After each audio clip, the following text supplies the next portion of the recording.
जय माता दी। दशा माता व्रत की कथा। एक समय की बात है, एक सास और एक बहू थी। दोनों पूजा पाठ नहीं करती थी। एक दिन सुबह सुबह सास ने बहू से कहा, जाओ और पड़ोस से आग लेकर आओ और भोजन तैयार करो, बड़ी भूख लगी है। बहू हाथ में कंडे लेकर आग लेने गांव में गई।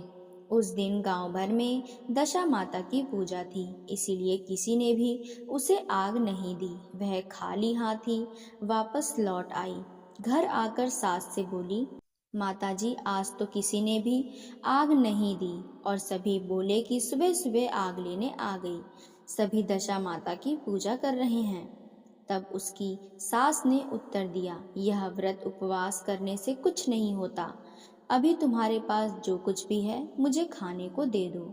बहू के दिमाग में दशा माता के व्रत के बारे में बातें चल रही थी। वह सोचने लगी कि अगर सारा गांव यह व्रत कर रहा है तो कुछ तो बात है।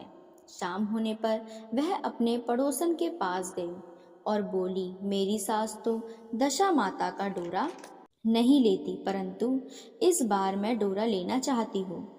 मुझे पूजा की विधि बता दो। पड़ोसन ने बहू को दशा माता का डोरा लेने की सारी विधि बता दी। जब डोरा लेने का समय आया तो बहू ने सास को बिना बताए दशा माता का डोरा ले लिया। 9 दिन वह किसी न किसी बात का बहाना बताकर पड़ोसन के घर जाके कथा सुनती थी। 10वें दिन उसे चिंता सताने लगी कि अब मैं पूजा कैसे करूंगी। वह मन ही मन दशा माता का ध्यान करने लगी और सोचने लगी कि यदि आज सास बाहर चली जाए तो मैं शांतिपूर्वक पूजा कर लूंगी। दशा माता की कृपा से थोड़ी ही देर में सास बहू के पास आई और बोली, मैं आज खेतों पर जा रही हूँ। यदि मुझे आने में देर हो जाए तो तुम खेत पर ही खाना ले आना। बहू के मन की मुराद तो पूरी हो गई। उसने सास से कहा, आप निश्चित रहिए, मैं घर का सारा काम निपटाकर आपके लिए खेतों पर ही भोजन लेकर आ जाऊंगी। सास के जाते ही बहू ने स्नान कर दशा माता का पूजन किया। इसके बाद वह पूजा की सामग्री एक मिट्टी के गोले में रखकर उसे सिलाने के लिए ले जाने लगी। तभी उसकी सास खेतों से वापस आ गई। सास को देखकर बहू ने उस मिट्टी के गोले को छाछ के मटके में छुपा दिया।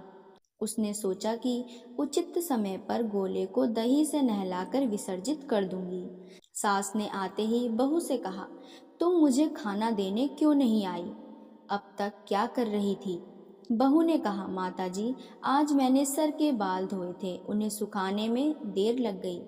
आप नाराज मत होइए, मैं अभी भोजन निकालती हूँ, आप हाथ पैर धोकर बैठ जाइए। वह हाथ पैर धोकर चौके में बैठ रही थी कि उसका बेटा आया। वह भी अपनी माँ के साथ भोजन करने बैठ गया। सास भोजन करके उठने ही वाली थी कि उसका बेटा बोला, मुझे तो दही चाहिए। सास हाथ धोकर दही लेने गई, परंतु जैसे ही उसने छाछ की मटकी उठाई तब उसमें कुछ खड़खड़ाने की आवाज़ आई। तो उसने अंदर हाथ डालकर देखा तो उसे एक बड़ा सा सोने का गोला मिला।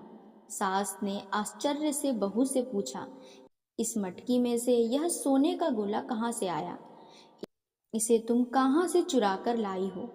तब बहू ने बोला, माताजी मुझे तो इस बारे में कुछ नहीं पता।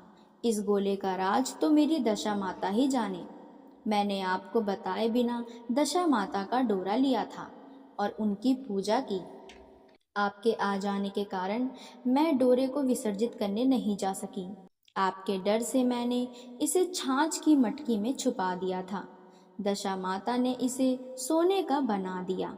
सास ने यह बात सुन बहू को गले से लगा लिया और बोली, मैं भी तुम्हारे साथ दशा माता का डोरा लूंगी और विधिवत व्रत और पूजन करूंगी।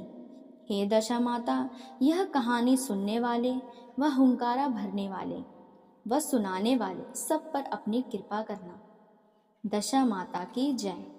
जय माता दी।